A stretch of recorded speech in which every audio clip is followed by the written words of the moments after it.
My phone vibrated violently against the mahogany wood of my office desk, the harsh buzzing sound shattering the quiet focus of my morning. The caller ID flashed brightly on the screen.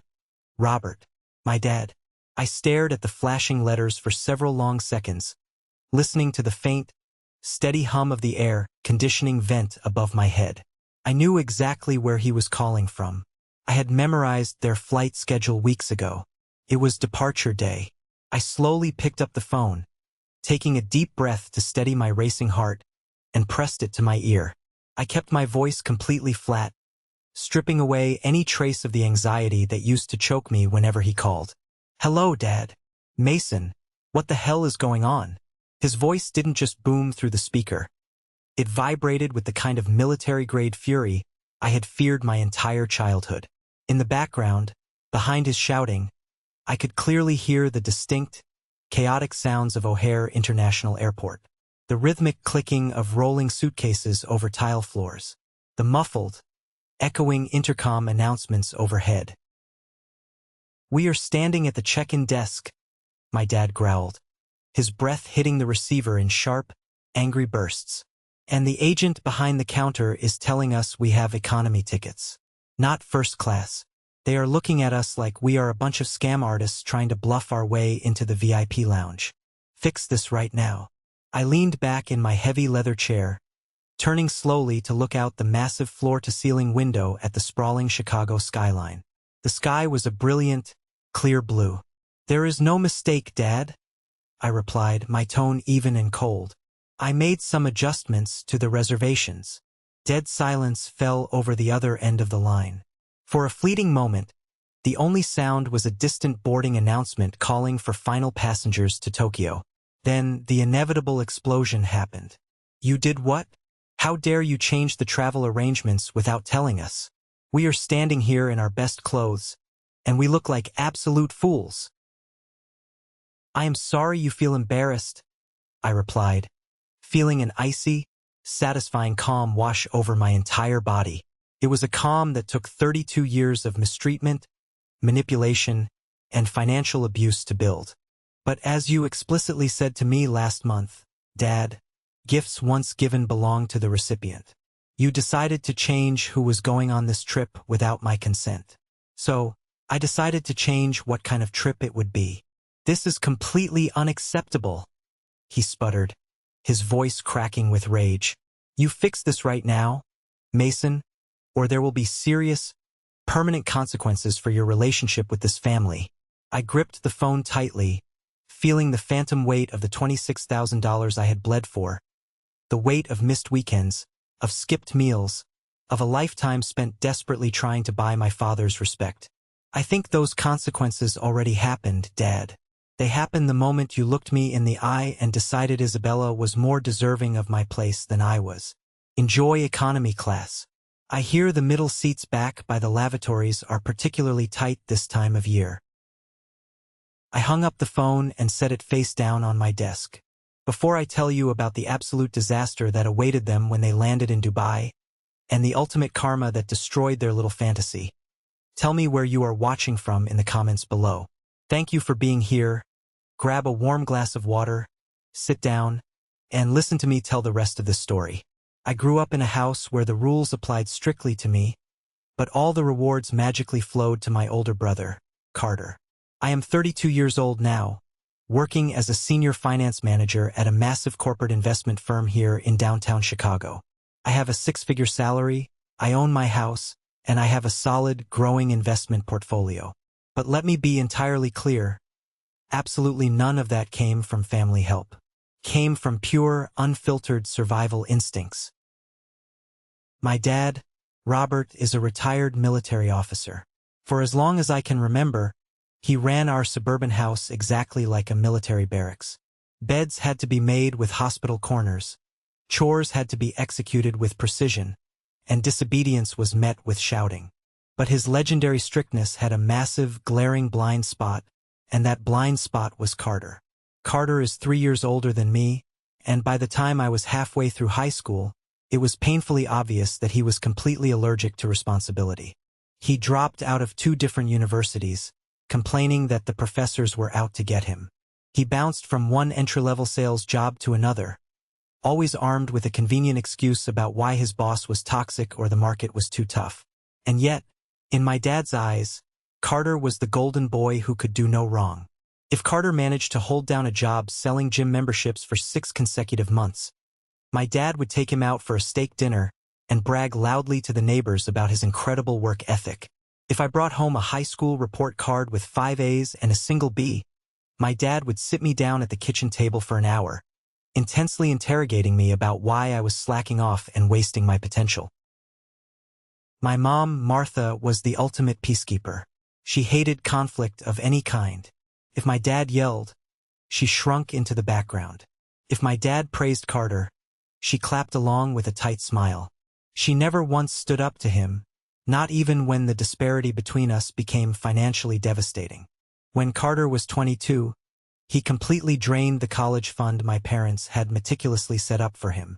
He used a massive chunk of it to travel through Europe with his fraternity brothers, claiming he desperately needed to find himself before entering the corporate world.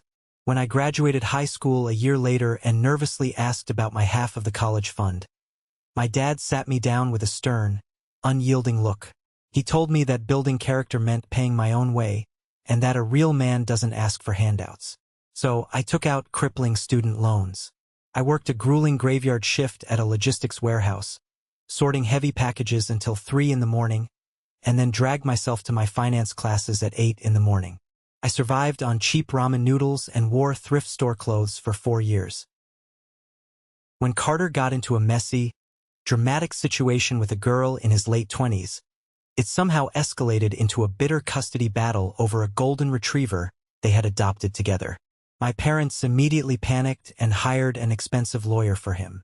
They eagerly dipped into their own retirement savings to pay the mounting legal fees just so Carter wouldn't be overly stressed.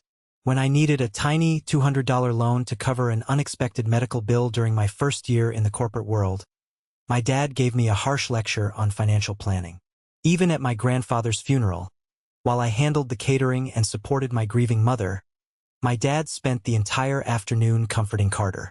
I was just the invisible workhorse. 2 years ago, I was sitting in my office looking at a calendar when I realized my parents' 40th wedding anniversary was rapidly approaching. 40 years of marriage is a massive, undeniable milestone. Despite all the hurt and the blatant favoritism, a part of me still desperately craved their validation. My parents had never traveled outside the United States. My dad always loudly claimed that international travel was a frivolous waste of money, but my mom used to watch travel documentaries on public television with this incredibly sad, wistful look in her eyes, silently dreaming of places she thought she would never see. I decided right then and there that I was going to do something completely unprecedented. I was going to give them a trip they would never, ever forget. I wanted to definitively show them that their younger son, the one they made pay his own way, the one they dismissed, had become wildly successful. I wanted to finally hear my dad say he was proud of me. I chose Dubai. It had absolutely everything. Unparalleled luxury, impeccable safety, incredible modern architecture, and a completely different culture that would blow their minds. I didn't want them doing a cheap, budget tourist run on crowded buses. I wanted first-class everything. To pull this off without going into debt, I needed $26,000. I immediately set up a dedicated, high-yield savings account. For 18 brutal months, I ground myself down to the bone at work. I was fiercely competing for a major promotion to senior director. My main rival was a guy named Aaron, an absolute shark of a coworker who tried to steal my top clients and take credit for my financial models at every turn. I worked 80-hour weeks just to outmaneuver him, poring over spreadsheets until my vision blurred. I finally managed to impress our CEO, Lincoln, by independently restructuring a failing, high-risk asset portfolio that saved the firm millions. When bonus season finally hit, Lincoln called me into his office and handed me an envelope. The promotion was mine, and the salary increase was substantial. More importantly, the bonus check inside that envelope was massive. That bonus, combined with 18 months of aggressive, disciplined saving from my regular paychecks, finally hit the $26,000 target. I worked exclusively with a high-end luxury travel agent named Dylan. Together, we built a masterpiece of an itinerary. I booked 4 first-class tickets on Emirates, complete with lay-flat beds and onboard showers. I reserved 2 massive, opulent suites at the Burj Al Arab, a hotel so fancy it is often referred to as a 7-star property. I booked a private, sunset desert safari in a vintage Land Rover, complete with a private chef cooking under the stars. I booked a private yacht cruise around the Palm Jumeirah. I even arranged for VIP, skip-the-line access to the observation deck of the Burj Khalifa. I deliberately included Carter in the booking. Despite everything he had put me through, he was still my brother. I naively figured a family trip of this incredible magnitude might finally bring us together and erase the resentment. I wanted us all sitting on a yacht in the warm Persian Gulf, putting the painful past behind us for good. I sacrificed my own life for this dream. I drove a battered 10-year-old sedan while my colleagues bought luxury cars. I skipped weekend trips to the lake with friends. I poured my literal blood, sweat, and tears into funding this grand gesture, desperate for a moment of family unity. When everything was completely finalized and fully paid for, I presented the gift during a traditional Sunday dinner at my parents' house. The house smelled strongly of my mom's famous pot roast and roasted vegetables, a comforting scent from my childhood. I had asked Dylan, my travel agent, to print the intricate itineraries on heavy, expensive cardstock with beautiful gold embossing. I placed the thick documents inside elegant black envelopes and casually handed them out as my mom was serving coffee after dessert. My mom opened hers first. She carefully adjusted her reading glasses, sliding her finger under the flap of the envelope. I watched her hands start to tremble violently as she scanned the heavy paper, her eyes darting back and forth across the lavish details. She slowly looked up at me, her eyes completely brimming with tears that threatened to spill over. "Mason, is this real?" she whispered, her voice cracking with emotion. I smiled, feeling a massive lump form in my own throat. "Happy anniversary, Mom. Happy anniversary, Dad. We are all going to Dubai." My dad picked up his itinerary next. His thick eyebrows furrowed in that familiar, suspicious way, as if he was searching the fine print for the catch. "First-class flights? The Burj Al Arab? Mason, this must have cost an absolute fortune. You shouldn't be spending this kind of money. Don't worry about the cost for a single second, Dad," I said, my heart pounding loudly in my chest. "It is my gift to you. You both earned it. Everything is fully paid for." Carter, sitting across from me, was staring at his paper with his mouth literally hanging open. "Wait, a private yacht? Bro, are you serious right now?" "Completely serious." I nodded, feeling an overwhelming rush of happiness. I already cleared the time off with my firm. We leave in exactly 6 months. My mom abruptly stood up, her chair scraping loudly against the hardwood floor. She practically ran around the table and wrapped her arms around my neck, hugging me so tight I could barely breathe. But as amazing as her reaction was, it was my dad's reaction that truly hit me the hardest. He set the heavy paper down on the table, took a deep breath, and looked me dead in the eye. His usually rigid, stern expression completely softened, revealing the older man beneath the military exterior. "This is incredibly generous of you, Mason," my dad said, his gruff voice thick with a genuine, undeniable emotion I had never heard before. "Thank you. I am proud of the man you have become." Hearing those exact words out loud, finally directed at me after over 3 decades of waiting, felt like a physical weight lifting off my chest. 18 months of grueling corporate stress, years of feeling second best, the endless nights eating ramen.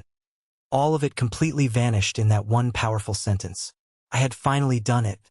I had finally proven my worth to the man who mattered most. We spent the next hour happily talking about the trip details. My mom was already excitedly planning out her wardrobe, wondering if she needed to buy a new evening gown. Carter was enthusiastically talking about the pictures he was going to take for his social media. It was utterly perfect. It was the absolute happiest, most united I had ever seen my family in my entire life. And then, Right in the middle of our laughter, the front doorbell rang loudly, shattering the perfect moment. Carter immediately jumped up from his chair, a goofy grin spreading across his face. "Oh, that has to be Isabella. I texted her earlier and told her to come by for coffee and pie." Isabella was Carter's brand new girlfriend. They had only been dating for about 4 months. She was 28 years old, worked part-time as a receptionist at a high-end downtown boutique, and from everything I had briefly observed, she treated my brother like a walking, talking wallet. She breezed into the dining room a moment later, her eyes darting rapidly around the room, instantly taking in the scene, the empty dessert plates, and the heavy black envelopes on the table. "Hi everyone, what are we celebrating?" she asked, putting on a sickeningly sweet, high-pitched voice. Carter eagerly grabbed his gold-embossed itinerary and shoved it toward her. "Babe, look at this. Mason is taking us all to Dubai for Mom and Dad's 40th anniversary. We are flying first class." I watched Isabella's face very closely. The polite, sweet smile completely vanished for a split second, replaced by a look of sheer, naked, calculating greed. Her perfectly manicured fingers traced the paper, and her eyes widened dramatically as she scanned the words first class and private yacht. She slowly looked up at me, and I swear I could actually see dollar signs reflecting in her dark pupils. "Dubai?" she gasped, dramatically clutching her chest as if she might faint. "Oh my God. That is literally my ultimate dream. All my favorite lifestyle influencers go to Dubai. The luxury shopping there is supposed to be absolutely incredible." She didn't miss a beat. She immediately pulled up a wooden chair and wedged herself right next to my dad. "Mason, wow, you must make so much money to afford something like this. What exactly is your salary? Are you fully paying for Carter too?" "It is a family gift," I said neutrally, deliberately keeping my tone flat to ignore her wildly invasive questions about my personal finances. For the rest of the evening, Isabella completely dominated the conversation. She aggressively asked about the hotel's spa amenities. She asked if the private desert chef could accommodate a strict raw vegan diet. What disgusted me most was that she didn't say, "That sounds so fun for you guys." She kept intentionally using the word we. "We should definitely go to the Dubai Mall," she chirped. "We really need to book a professional desert photo shoot." I caught my dad looking at her with an amused, approving smile. My mom just kept nodding politely. I felt a cold, heavy knot forming deep in my stomach. 2 weeks later, I was grabbing a quick espresso downtown when I unexpectedly ran into Julian. Julian was an old college buddy of mine, and incidentally, he was Isabella's ex-boyfriend. We sat down at a small corner table for a quick catch-up. When I casually mentioned that my brother Carter was dating Isabella, Julian actually choked on his latte, coughing loudly into his napkin. "Isabella? As in, Isabella who used to work at the Contemporary Art Gallery?" Julian asked, his face turning visibly pale. "Yeah, that's her." I nodded, my curiosity piqued. Julian leaned aggressively across the small table, lowering his voice. "Mason, you need to warn your brother right now. That girl is an absolute parasite. When we broke up last year, she completely lost her mind. She falsely tried to claim common-law marriage just to get half my savings. She threatened to hire a vicious divorce lawyer to ruin my life, even though we were barely living together in a rented apartment. She squeezed me for every single dime I had before she finally moved on. She is utterly obsessed with status and money." Exactly 2 months before our scheduled departure to Dubai, Carter called a mandatory, urgent family meeting at my parents' house. He stood nervously in the center of the living room, tightly holding Isabella's hand, and loudly announced that they were officially engaged. Isabella squealed and aggressively shoved her left hand into my face. Sitting heavy on her ring finger was a massive, blindingly sparkling diamond ring. Even with my limited knowledge of jewelry, it easily looked like a flawless 3-carat stone. Knowing Carter's disastrous financial situation, he currently worked an hourly wage at a mall cell phone kiosk. There was absolutely zero mathematical chance he bought that expensive ring on his own. I offered my congratulations, forcefully pasting a fake, tight smile on my face to keep the peace. But as I leaned in to hug my mom, I noticed something glaringly wrong. For as long as I could remember, every single day of her life, my mom wore a heavy vintage gold necklace. It was a priceless family heirloom passed down from her grandmother, and it was her most prized, treasured possession. Today, her neck was completely bare. "Mom, where's your gold necklace?" I asked quietly, pulling her aside when Carter and Isabella were distracted by taking selfies with the ring. My mom immediately looked away, her cheeks flushing a deep, embarrassed crimson. "Oh, it's just at the jeweler's right now. Being cleaned," she stammered, refusing to meet my eyes. I knew instantly. My stomach dropped. She hadn't taken it to be cleaned. She had pawned it. She had secretly pawned her own grandmother's irreplaceable heirloom to fund her golden child's ridiculous engagement ring for a woman she barely knew. Later that afternoon, the extended family came over for a casual backyard barbecue to celebrate the engagement. My Uncle Gabriel was there. Gabriel was my dad's younger brother, a loud, obnoxious guy who loved spreading family gossip more than he loved breathing. I was standing by the grill, flipping burgers in the smoke, when Gabriel sidled up right next to me holding a cheap beer. "So, Mason," Gabriel smirked, aggressively clapping me on the shoulder. "I hear business downtown is absolutely booming for you. Robert was just telling me you pulled in a massive corporate bonus this year. Said it was more than enough to easily fund a luxury Middle Eastern vacation for the whole family." I froze, the spatula completely still in my hand. "Dad told you about my financial bonus?" "Oh yeah," Gabriel laughed loudly, taking a swig of his beer. "He was bragging about it to everyone down at the country club last week, saying his youngest son makes more money than the doctors in the neighborhood." Isabella was right there listening to the whole thing, too.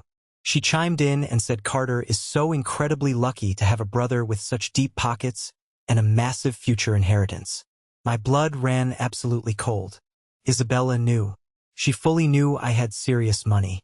She knew my parents would blindly bend over backward and sacrifice their own possessions for Carter. And she knew exactly how much that $26,000 vacation was worth. Gabriel, desperately trying to play the friendly, gossiping uncle, had just unwittingly painted a massive, glowing target right on my back.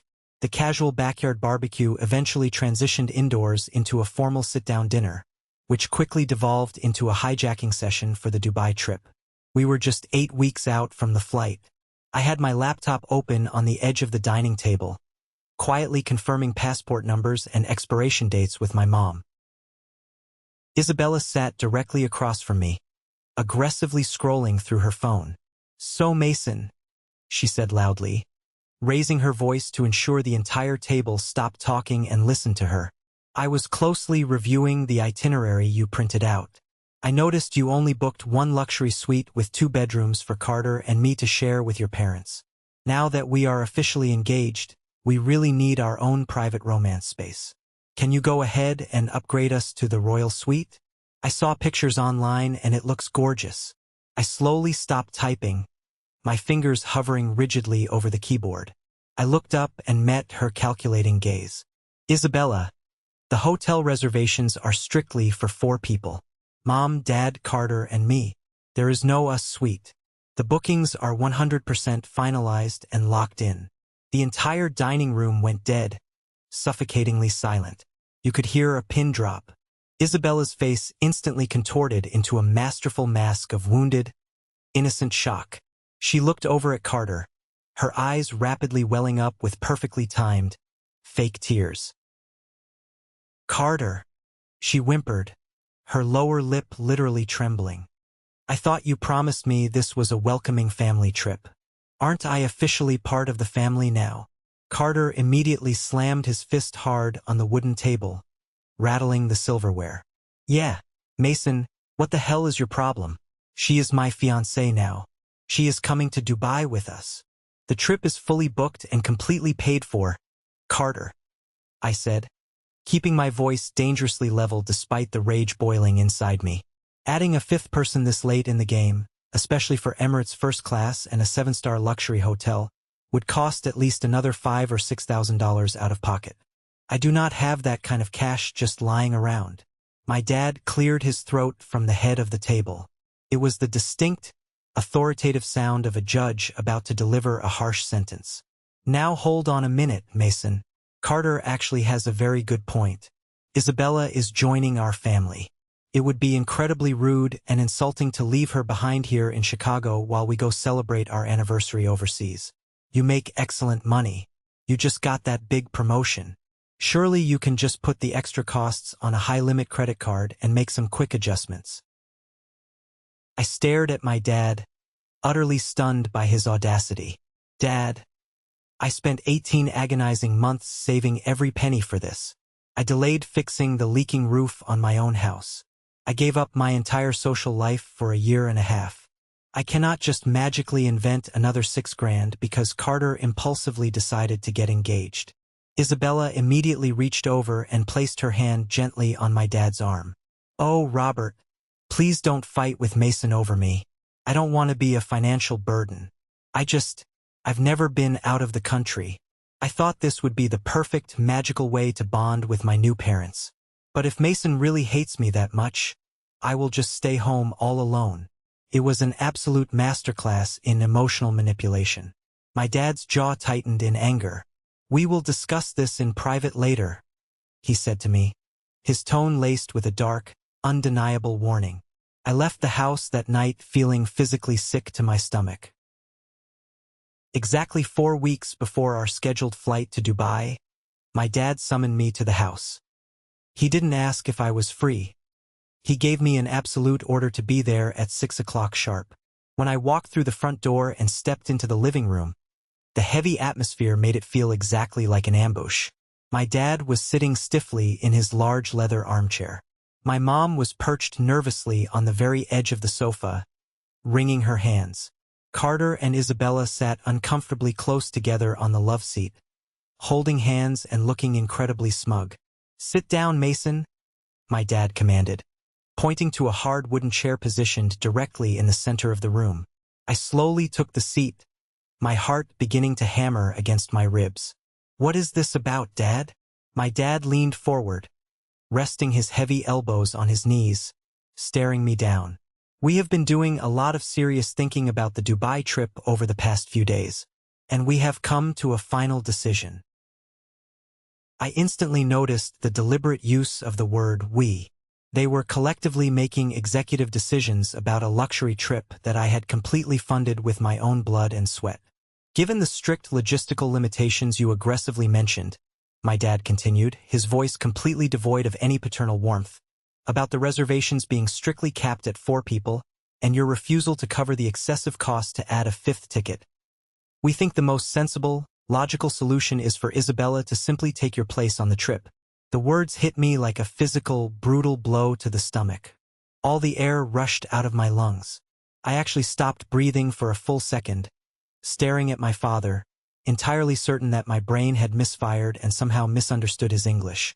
Excuse me, I finally choked out, my voice barely above a whisper. It makes the most logical sense, my dad pressed on, his tone rapidly hardening into an absolute military order. You travel extensively for your corporate business. You have already seen the world. Isabella has never even left the state of Illinois. This would be a completely new, eye-opening experience for her. She is about to officially become part of this family, and this trip would be the absolute perfect bonding experience for your mother and me to get to know our new daughter-in-law. I snapped my head to look at my mom. She was staring intently at the floor rug, furiously twisting her wedding ring around her finger. She absolutely refused to make eye contact with me, her silence deafening. Dad, I said, my voice shaking violently. I paid for this trip. I planned every single agonizing detail. This was my hard-earned gift to you and Mom. I worked myself to absolute death for 18 months for this. And we appreciate the thought, Mason, he replied dismissively, waving his hand in the air as if swatting away an annoying fly. But gifts, once given, legally and morally belong to the recipient. Your mother and I would like to share this luxury experience with our oldest son and his future wife. Isabella deserves to go more than you do right now. She needs to feel warmly welcomed." Carter immediately chimed in, crossing his arms defensively over his chest. "Don't be a selfish jerk, Mason. You always have to make absolutely everything about you. You always have to be the center of attention, constantly showing off your fancy salary. Let Isabella have this one nice thing. If you want to go to Dubai so badly, just buy yourself another expensive ticket next year." I sat frozen in the suffocating, heavy silence of the living room, slowly looking at the four people surrounding me. My father, a man who viewed my financial loyalty as an endless entitlement. My mother, whose cowardly silence was the sharpest, most painful knife of all. My brother, a lifelong, unapologetic leech who had never worked a hard day in his life. And Isabella, sitting right there on the love seat with a tiny, triumphant, sickening smirk playing on her lips. Something deep inside my chest finally snapped. It wasn't just a burst of anger. It was an absolute, freezing cold realization that I had wasted my entire adult life trying to win a rigged game. I had been playing by the rules of a family that was designed to exploit me from the very beginning. I stood up. My legs felt shaky and weak, but when I spoke, my voice was completely steady and resonated with a dark authority I didn't know I possessed. "Selfish?" I asked, turning my head to look directly into Carter's eyes. "You have the absolute nerve to call me selfish? I paid off your massive credit card debt when you blew your money in Vegas. I contributed $8,000 to Mom and Dad's roof repairs because you were living rent-free in their basement and couldn't chip in a dime. I sacrificed my own personal life to give this family a luxury experience. And you think I am selfish because I refused to hand my hard-earned seat to a woman who literally forced Mom to pawn her heirloom necklace just to buy a diamond ring?" Carter jumped to his feet, his face turning bright red. "Shut your mouth, Mason. You don't know what you're talking about." "Enough!" my dad roared, standing up to his full height and pointing a rigid finger at me. "I will not have you disrespecting your brother or his fiancée in my own house. Our family decision is final. Isabella is going in your place. We will write you a small check for a quarter of the trip's cost when we get back next month. Case closed." I looked at my dad, really looked at him, the man whose approval I had desperately craved for 32 years.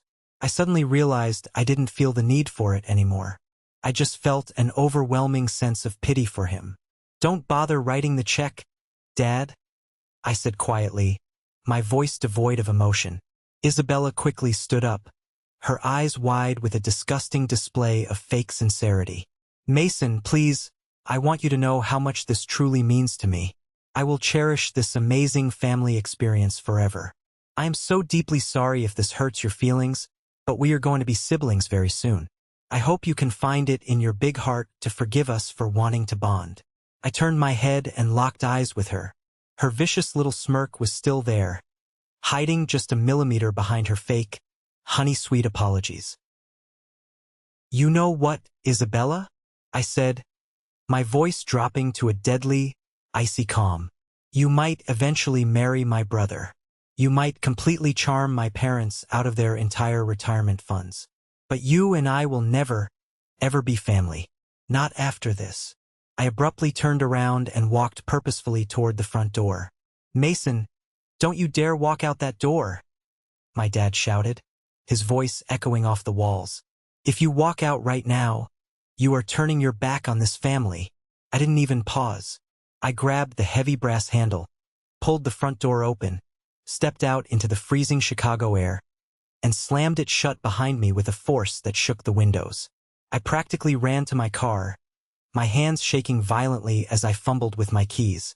I threw myself into the driver's seat, slammed the door, and the second I was enclosed in the dark silence of the vehicle, I finally broke down. I sat in my freezing car for almost an hour, sobbing until my ribs physically ached and I couldn't catch my breath. It was a profound, agonizing grieving process. I wasn't just grieving a lost, expensive vacation. I was grieving the complete death of the illusion of my family. I had finally been forced to accept the brutal, ugly truth. No matter how hard I worked, no matter how much money I happily spent on them, I would never, ever be enough. I would always be the dependable workhorse, and Carter would always be the cherished prize. Around midnight, my phone vibrated in my pocket. It was my best friend, Elijah. Elijah had known me since our freshman year of college. He knew my toxic family dynamic inside and out, having witnessed the blatant favoritism for over a decade. I answered the phone, my voice thick, raspy, and completely broken. "Hey man, just checking in," Elijah said brightly. "Did you show them the final itinerary with the yacht? How insanely excited are they?" I broke down crying all over again. It took me a solid 10 minutes to explain exactly what had just happened in that living room. I told him about the brutal ultimatum my dad delivered. I told him about the pawned necklace. I told him about my dad explicitly saying Isabella deserved the luxury trip more than I did. Elijah was dead silent on the other end of the line. The silence stretched on for so long I thought the call had dropped. Then, his voice came through the speaker, incredibly low, focused, and fierce. "Mason, listen to me very, very carefully. They did exactly what to you? They kicked me off my own trip?" I sniffled, wiping my nose with the back of my hand. "I guess I just have to accept it and eat the cost. If I maliciously cancel the whole thing, I will just be the villain forever. They will constantly blame me for ruining their big anniversary." "Stop!" Elijah commanded sharply. "Stop right now. Do you hear yourself talking? You are still desperately trying to please people who just violently ripped your heart out and stepped on it. You planned every second of this trip. You paid for every single dime. Who is the primary contact on the actual reservations?" "I am," I said, blinking away the tears. "Everything is completely booked through my personal travel agent, Dylan. It is all firmly under my name and my corporate credit card." "Exactly," Elijah said, and I could hear a slow, dangerous smile forming in his voice. "They boldly told you that gifts belong to the recipient. Fine, let them have that logic. But you hold the keys to the castle, Mason. You are the one who actually decides what the physical gift is. I'm not saying you angrily cancel the trip and strand them. I'm saying you generously give them exactly the trip they deserve." I sat up completely straight in the driver's seat. The suffocating fog of sadness instantly began to lift from my brain, rapidly replaced by a sharp, crystal-clear, blinding focus. "The reservations are fully in my name," I muttered to myself, the realization washing over me. "You hold all the cards, man," Elijah said. "Don't let them walk all over you like a doormat. They demand a free trip? Give them a free trip. Just make sure it perfectly fits the budget of a guy who got maliciously kicked to the curb." The very next morning, at exactly 8 a.m. sharp, I picked up my phone and called Dylan, my travel agent. "Dylan, it's Mason. We need to make some massive, immediate changes to the Dubai booking." "Oh, hi Mason," Dylan said cheerfully, his keyboard clicking as he pulled up my extensive file. "What's going on? We are only a few weeks out from departure. Are we adding another special dinner reservation?" "No," I said, my voice completely steady and completely devoid of emotion. "I am no longer going on the trip. My brother's new fiancée, Isabella, will be taking my place. Please officially change the name on my flight ticket to hers." "Oh wow, I'm so incredibly sorry to hear you won't be going," Dylan said, sounding genuinely disappointed. "I will make the name change right now. There is a small administrative fee for that, but it's no problem at all." "That's not all," I continued, staring blankly at my office wall. "I need you to immediately cancel the first-class Emirates flights for all 4 of them. Rebook them in standard economy, the absolute cheapest, non-refundable seats you can possibly find on the plane. Try to get them middle seats near the back if you can." Dylan completely stopped typing. The line went quiet. "Wait, you want to downgrade 4 luxury first-class international tickets to basic economy? Mason, are you sure? That is a grueling, exhausting 14-hour flight." "I am absolutely positive." "Okay." Dylan said hesitantly, the clicking resuming slowly. Done. The refund difference for that alone is massive. What about the hotel? The Burj Al Arab. Cancel it, I ordered coldly. Cancel the massive suites. Find a basic, 3-star hotel on the far outskirts of the city. Something deep in Dara. Safe but absolutely punishingly basic. No ocean views. No luxury amenities. Just 2 standard double rooms with twin beds. Mason, Dara is miles away from the glamorous tourist center. Dylan warned, his voice thick with concern. It is going to take them an hour sitting in heavy traffic just to get to the Burj Khalifa. This completely, fundamentally changes the nature of the entire trip. That is exactly the goal, Dylan. Also, cancel the private Sunset Desert Safari. Cancel the private luxury yacht. Cancel the VIP fast-track tickets to the Burj Khalifa. Cancel the airport limo transfers. Book them a standard shared shuttle bus from the airport, and leave the rest of their itinerary completely blank. They can figure out their own cheap activities. I could clearly hear Dylan breathing heavily on the phone. Mason, I have to ask. Are you okay? This is a complete, savage gutting of a $26,000 luxury experience. They are going to have a very, very rough time. My family circumstances dramatically changed, I said, and so did the budget for their anniversary gift. All right, Dylan sighed deeply. With all these extreme cancellations and downgrades, you are getting a massive refund credited back to your account. We are talking over $18,000. Do you want me to just refund it directly to your corporate card? I looked at the beautiful Chicago skyline out my office window. I thought about Isabella's smug, victorious smile.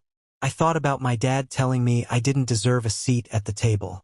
No, Dylan, I said, a genuine, wicked smile forming on my face. I want you to use that $18,000 to book a solo trip for me. Find the most exclusive, hyper-luxurious overwater bungalow in the Maldives. Book it for the exact same dates they are sweating in Dubai. Dylan actually laughed out loud. A revenge upgrade. Mason, I will get you a St. Regis villa that will absolutely blow your mind. The sheer panic radiating through the phone was palpable. Standing in my quiet, climate-controlled office overlooking the Chicago River, I listened to my father completely lose his mind at the Emirates check-in counter at O'Hare. Just a few weeks prior, he had sat in his comfortable living room armchair and coldly told me that Isabella deserved my seat on a $26,000 luxury vacation. Now, the reality of my retaliation was hitting him square in the jaw. Mason, I am not playing games with you, my dad growled into the phone. The background noise of the busy airport terminal seemed to amplify his rising desperation. You need to call your travel agent right now and fix this. The agent here is telling us we are booked in basic economy. Group 6 boarding. We don't even have assigned seats together.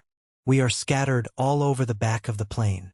That sounds like a logistical issue for the 4 of you to figure out, I said, my voice as smooth and unbothered as glass. Maybe Isabella can use her incredible charm to ask someone to trade seats with her. Do not test me, Mason, my dad barked. I am your father. I demand you fix this. If you do not upgrade these tickets back to first class this instant, I will write you out of my will. Your entire inheritance will go to Carter. Do you understand me? I actually laughed. A real, genuine laugh that bubbled up from the depths of my chest. Keep the inheritance, Dad. Give it all to Carter. He is going to need it to pay off Isabella's credit card bills anyway. I make my own money. I built my own life. And I certainly do not need your money dangling over my head like a threat anymore. I could hear a scuffle on the other end of the line. Suddenly, Carter's voice replaced my dad's. Carter sounded completely frantic, borderline hysterical. Mason, bro, come on. Stop messing around. Isabella is literally crying by the luggage scale. She bought 3 new designer suitcases for this trip. They are telling us we have to pay extra for checked bags because basic economy doesn't cover luxury luggage allowances. We don't have the cash for that. We are supposed to be flying first class. This is supposed to be our early honeymoon preview. Carter, I said firmly, shutting down his whining immediately. You called me selfish. You told me I always needed to be the center of attention. Well, I am completely removing myself from the center of your attention. You guys wanted a family bonding trip without me. You got it. Enjoy the 14-hour flight in the middle seat. Mason, please, Carter begged, his voice cracking. Have a safe flight, I said softly, and I ended the call. I set my phone face down on my desk and let out a long, slow exhale. For the first time in 32 years, my shoulders dropped. The chronic tension in my neck, the constant, buzzing anxiety of trying to please a family that viewed me as a walking wallet, simply vanished. I didn't feel guilty. I didn't feel remorseful. I felt incredibly, undeniably free. They had made their bed, and now they had to fly 14 hours in it. 14 hours later, while I was peacefully sleeping in my own bed in Chicago, my family landed in the blistering, unforgiving heat of Dubai. I didn't have to be there to know exactly how it went down. My mom later filled me in on every excruciating detail. They staggered off the plane, exhausted, stiff, and miserable from sitting in the cramped economy section near the rear lavatories. Isabella's carefully applied airport makeup had completely melted off her face. They hauled their heavy bags through customs, fully expecting to see a man in a sharp black suit holding a sleek iPad with their name on it, ready to escort them to a private, air-conditioned limousine. Instead, they walked out into the chaotic arrivals hall and found absolutely nothing. Carter furiously checked the stripped-down itinerary I had sent to his email right before they took off. It says here we have a shared shuttle bus transfer, he read aloud, his face pale. They dragged their luggage out into the 100-degree heat and waited 45 minutes for a crowded, poorly ventilated shuttle bus packed with budget backpackers. But the real shock came when the bus finally dropped them off at their hotel. They were not pulling up to the iconic, sail-shaped Burj Al Arab. They were not greeted by bellhops offering cold towels and sparkling water. The shuttle dropped them on a noisy, congested street deep in the Dara district. The hotel was a basic, slightly run-down 3-star establishment wedged between a discount electronics store and a loud wholesale market. According to my mom, Isabella stood on the cracked pavement, staring up at the neon sign of the cheap hotel, her mouth hanging wide open in sheer horror. "This cannot be right," Isabella shrieked, frantically pulling out her phone. "Carter, this is a budget motel. Where is the infinity pool? Where is the private beach? I cannot post pictures of this on my social media." Carter tried to calm her down, but things only got worse when they checked in. They were handed the keys to 2 standard, tiny rooms with twin beds and views of a brick alleyway. There was no room service. There were no plush robes. It was the exact opposite of the glamorous influencer lifestyle Isabella had been bragging about to all her friends back in Chicago for the last 2 months. That evening, the harsh reality of the downgraded trip truly set in. Carter opened the itinerary to see what time their private yacht cruise was scheduled for the next morning. He scrolled down the page, his eyes widening in pure panic. "Everything is gone," Carter whispered, showing the screen to my dad. "The yacht is canceled. The private desert safari is canceled. The VIP dinner at the Burj Khalifa is canceled. Mason canceled every single activity. We just have the hotel rooms and the return flights." My dad, who had been insisting that Mason would eventually cave and fix everything, finally realized the absolute finality of the situation. They were stranded in an expensive foreign city with no luxury amenities, no VIP access, and no Mason to pull out his corporate credit card to save the day. The $26,000 dream had evaporated into the desert heat, leaving them with exactly what they deserved. While my family was sweating profusely in a tiny hotel room in Dara, I was stepping off a private seaplane into the crystal-clear, turquoise waters of the Maldives. Dylan, my travel agent, had completely outdone himself. The $18,000 in refunded money from the canceled Dubai luxury experiences had secured me a week at the St. Regis Maldives Vomuli Resort. As I walked down the wooden pier, the warm tropical breeze hitting my face, I was greeted by a personal butler named Christian. He handed me an ice-cold, lemongrass-scented towel and a glass of vintage champagne.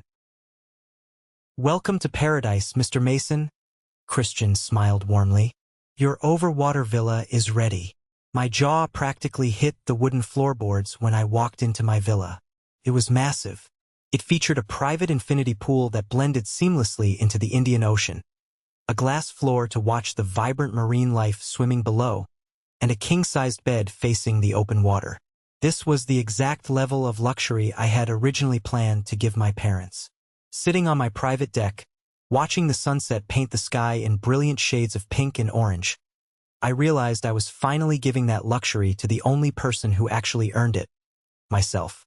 On my second night, I was sitting at the resort's exclusive overwater bar, sipping a rare bourbon, when I heard a familiar voice call my name. I turned around and nearly dropped my glass. It was Lincoln, the CEO of my firm back in Chicago. He was standing there in a tailored linen suit, looking completely relaxed. "Mason? I thought that was you." Lincoln smiled, walking over and shaking my hand firmly. "What are the odds? I come to the Maldives every year to disconnect. Are you celebrating the big promotion?" "You could say that, Lincoln." I smiled, gesturing for him to take the seat next to me. We ended up sitting at that bar for 3 hours. We didn't just talk about corporate portfolios or asset management. We talked about life. I ended up sharing a heavily sanitized version of why I was there alone. I mentioned establishing difficult boundaries with family and learning to prioritize my own well-being. Lincoln listened intently, nodding his head.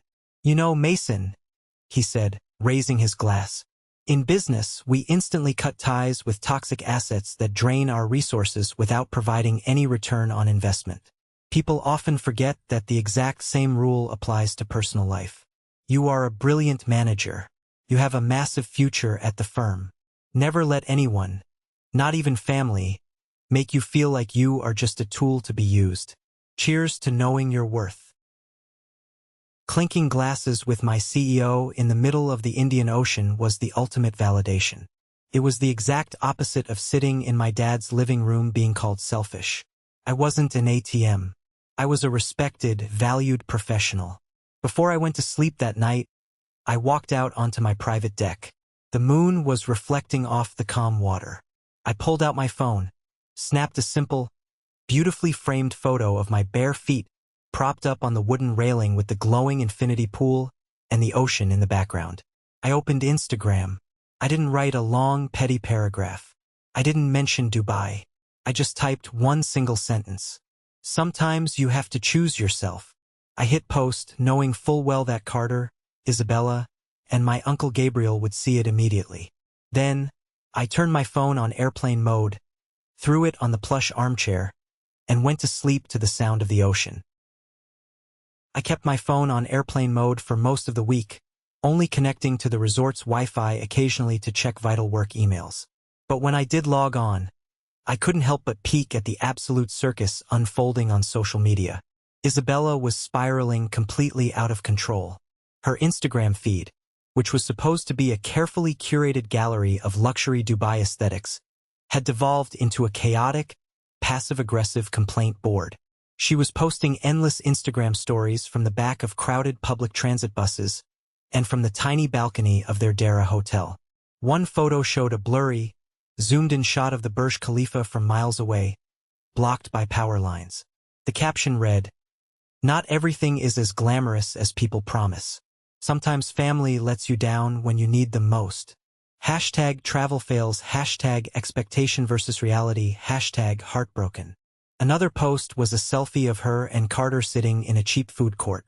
Carter looked utterly exhausted, his eyes carrying dark, heavy bags. Isabella looked furious. 3-hour wait just to get into a basic mall restaurant because someone canceled our VIP dining reservations without telling us. Being the bigger person is so exhausting. It was pure, unadulterated projection. She was trying to frame herself as the innocent victim of a cruel prank, but anyone with an ounce of common sense could see right through it. Meanwhile, my single, serene photo of the Maldives infinity pool was racking up likes and comments from my friends and colleagues. The stark contrast between our trips was doing exactly what I hoped it would do.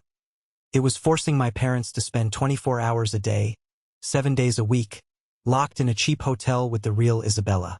Without the distracting buffer of luxury suites, private chefs, and unlimited room service, Isabella's true, toxic personality was on full display. My mom later confessed that the entire week in Dubai was a living nightmare. Isabella complained incessantly about the brutal heat. She yelled at Carter for not having enough money on his debit card to buy her expensive dinners. She refused to walk anywhere, demanding they pay for premium taxis they couldn't afford. She treated my mom like a personal servant, asking her to iron her dresses and run down to the lobby for extra towels. The breaking point for my parents was watching how Isabella treated Carter. For years, my dad had coddled Carter, protecting him from the harsh realities of the world. Now, he was forced to watch his golden boy get verbally berated in public by a woman who only cared about what he could buy her. Carter was miserable, stressed, and completely broke. By day 4 of their miserable trip, the facade had completely crumbled. The sweet, polite girl who had charmed my dad in the living room back in Chicago was gone. In her place was a demanding, entitled nightmare who threw tantrums when she didn't get her way. My dad, who valued respect and discipline above all else, was rapidly losing his patience. The stage was perfectly set for the final catastrophic meltdown. On my 5th day in the Maldives, I was enjoying a deep tissue massage at the overwater spa when my phone vibrated in my locker. I checked it afterward and saw a long, desperate text message from my mom. "Mason, I am so incredibly sorry. You were right about everything. Isabella just lost her mind at the mall. Your father is furious. I just want to go home. Please call me when you can." I didn't call her back. I let her sit with the uncomfortable reality she had helped create. But weeks later, when the dust finally settled, Carter practically gave me a play-by-play of the monumental disaster that occurred at the Dubai Mall. The Dubai Mall is one of the largest, most extravagant shopping centers in the entire world. It is a playground for the ultra-rich. Isabella had dragged the family there, demanding they spend their final day window shopping at high-end designer boutiques. They walked past the massive indoor aquarium and approached the luxury car displays. Isabella stopped dead in her tracks in front of a gleaming, brand-new Porsche 911 on display in the mall promenade. She grabbed Carter's arm, her eyes wide with a manic, demanding intensity. "Carter," she announced loudly, not caring who heard her, "this trip has been an absolute disaster. We have been staying in a literal dump. We haven't done anything fun. My friends back home are laughing at me. If we are seriously flying home in economy class tomorrow, you owe me a massive apology." Carter looked around nervously, noticing the affluent shoppers staring at them. "I know, babe, I'm sorry. I'll make it up to you when we get back to Chicago." "Yes, you will," Isabella snapped, pointing directly at the luxury vehicle. "You are going to buy me a Porsche. That is the only way you can possibly make this right. Your brother makes a massive salary. He can co-sign the loan for you, or you can just have your dad cash out another retirement account. I don't care how you do it, but I deserve a Porsche for putting up with your cheap family this entire week." The absolute sheer audacity of her demand hung in the air. She was standing in the middle of a mall in the Middle East, screaming at a guy who worked at a cell phone kiosk, demanding a $100,000 sports car as compensation for a free vacation. My dad, who had been quietly walking a few steps behind them, finally snapped. The retired military officer, the man who demanded ultimate respect, had reached his absolute limit. "Isabella, that is enough," my dad roared, his voice echoing loudly across the marble floors of the mall. "You will not speak to my son that way, and you will certainly not demand vehicles we cannot afford. You have done nothing but complain, whine, and disrespect this family since the moment we landed. Mason was right about you. You are nothing but an entitled brat." Isabella spun around, her face twisting into an ugly sneer. "Don't you yell at me. You guys promised me luxury. You promised me first class. You are all a bunch of broke frauds."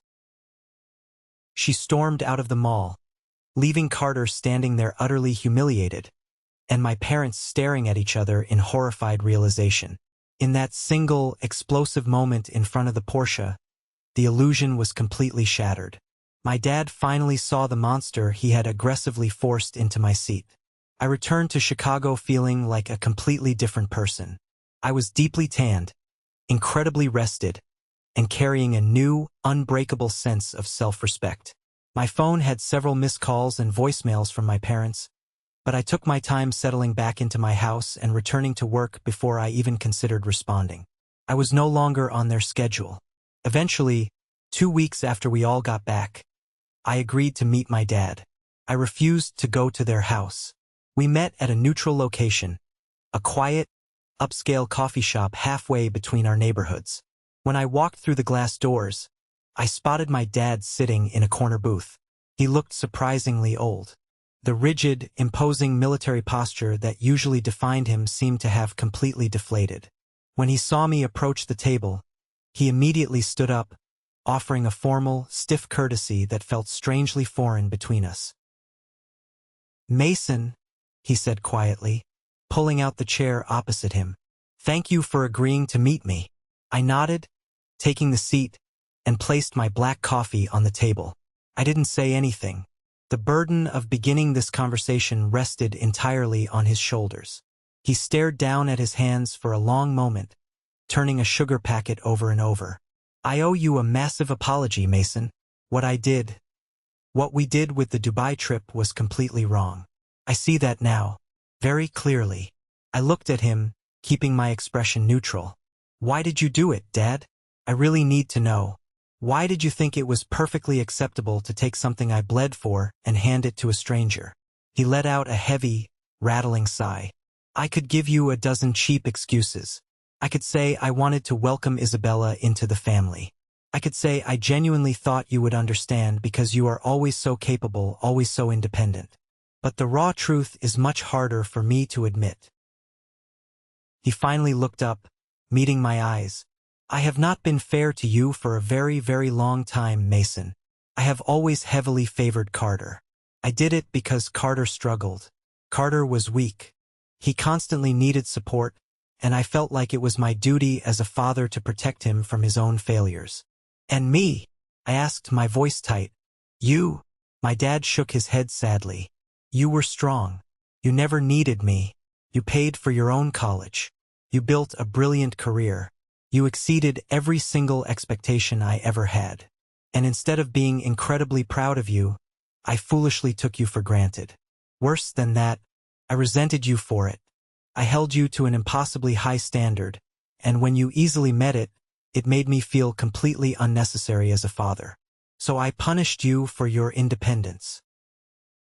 Hearing him say the words out loud was absolutely staggering. I had felt this exact dynamic playing out for my entire life, but I never, in my wildest dreams, expected a proud, stubborn military veteran to openly acknowledge his own toxic resentment.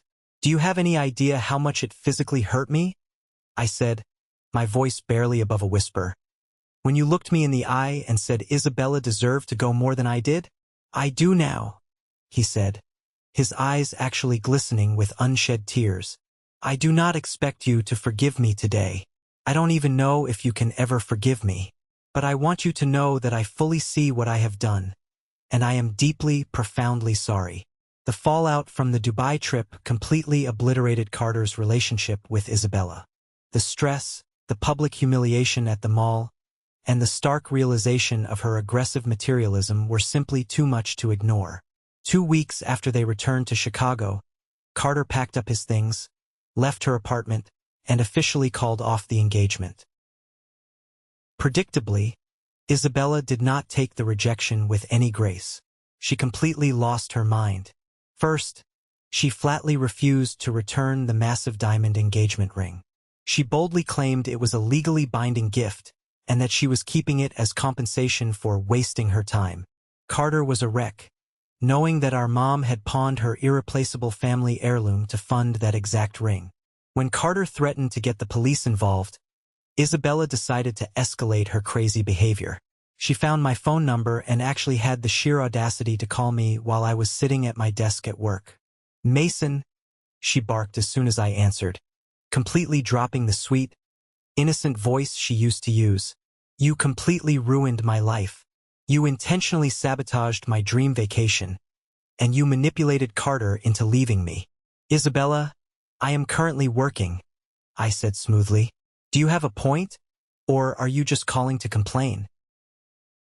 I am calling to demand my compensation, she shrieked. Dealing with your toxic, cheap family for the last 6 months was a full-time job.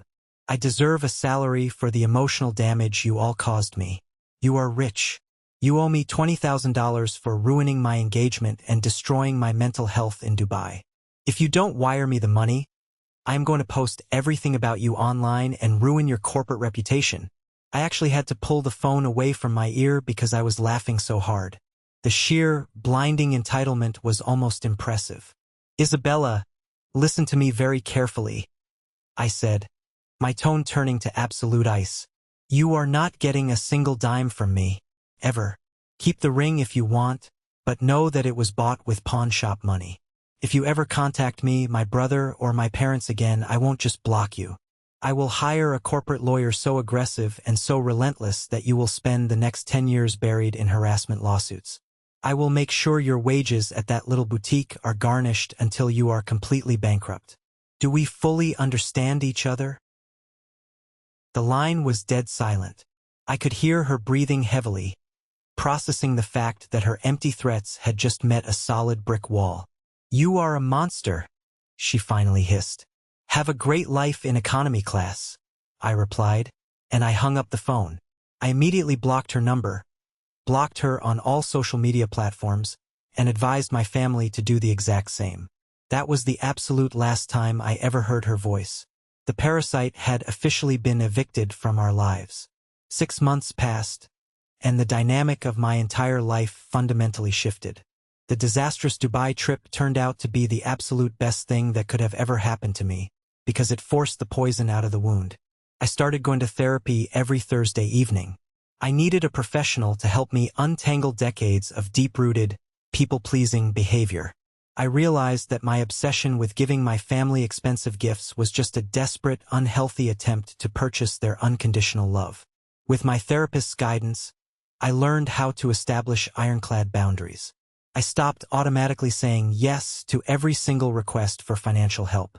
I learned that my value as a human being was not tied to my bank account or my ability to bail people out of trouble. The most surprising change, however, came from Carter. Losing Isabella and witnessing the absolute destruction of his family's trust seemed to finally wake him up from his 35-year slumber. He realized that the safety net was officially gone. For the first time in his life, he didn't run to my dad for a bailout. Carter quit his dead-end job at the mall kiosk and enrolled in an intensive, 6-month vocational training program for HVAC repair. He worked grueling daytime shifts as an apprentice, getting his hands dirty, and studied at night. He started making real, honest money. One evening, he showed up unannounced on my front porch. He looked tired, but his eyes were clear. He handed me a white envelope. "What is this?" I asked, opening the envelope to find a check for $2,000. "It's the money you gave me for rent last year," Carter said, shoving his hands into his pockets. "I'm paying you back, Mason, for everything. I'm paying off Mom's pawn ticket first to get her necklace back, and then I'm going to pay you back for every single time you bailed me out. I was a terrible brother. I took complete advantage of you, and I am so deeply sorry." I looked at the check, and then I looked at my brother. I didn't tear up the check. I folded it and put it in my pocket, because holding him accountable was the only way we could ever build a real relationship. "Thank you, Carter," I said, stepping aside. "Do you want to come inside for a beer?" It was a slow, incredibly messy process. My dad still occasionally slipped into his old, rigid habits of giving unsolicited advice. My mom still struggled to voice her own opinions without looking at my dad for permission. Carter still had moments of intense frustration with his new, difficult career, and I still had to actively fight the urge to open my wallet whenever there was a minor family crisis. But the crucial difference was that we were finally honest with each other. There were no more secrets, no more hidden resentment. We caught ourselves and we held each other accountable. We were finally starting to act like a real, functional family. For my parents' 41st wedding anniversary, we didn't go to Dubai. There were no first-class tickets, no seven-star hotels, and absolutely no private yachts. Instead, Carter and I split the cost of renting a modest, rustic wooden cabin on a quiet lake up in Wisconsin, just a 3-hour drive from Chicago. We loaded up our cars with groceries, board games, and cheap beer. The four of us spent the long weekend entirely disconnected from the outside world. We grilled hot dogs on the back deck. We drank coffee on the wooden dock, watching the morning mist roll off the lake. My dad and Carter spent hours struggling to fix a broken fishing rod, laughing when they completely tangled the line. My mom wore her grandmother's vintage gold necklace, which Carter had proudly redeemed from the pawn shop, and she looked happier and more relaxed than I had ever seen her. One evening, as the sun was setting over the water, my dad walked over to where I was sitting by the fire pit. He handed me a cold beer and sat down in the Adirondack chair next to me. We didn't say anything for a long time, just listening to the sound of the crickets and the crackling wood. If you are watching this and you recognize these toxic patterns in your own life, if you are the dependable workhorse, the invisible ATM, the one who is always expected to sacrifice while the golden child gets a free pass, you need to hear this. You cannot buy respect. You cannot purchase unconditional love. Sometimes, the most loving, powerful thing you can do for yourself and for your family is to firmly plant your feet, look them in the eye, and say no. Thank you for sticking around and listening to my story. And for those of you who made it to the very end of this video, you are the real ones. If you are hearing my voice right now, drop a W in the comments. W stands for winner. That is our secret code. It's the mark of the 1% Club, the incredibly awesome, dedicated viewers who stick around to the very end and truly understand the message. It lets me know who my real supporters are.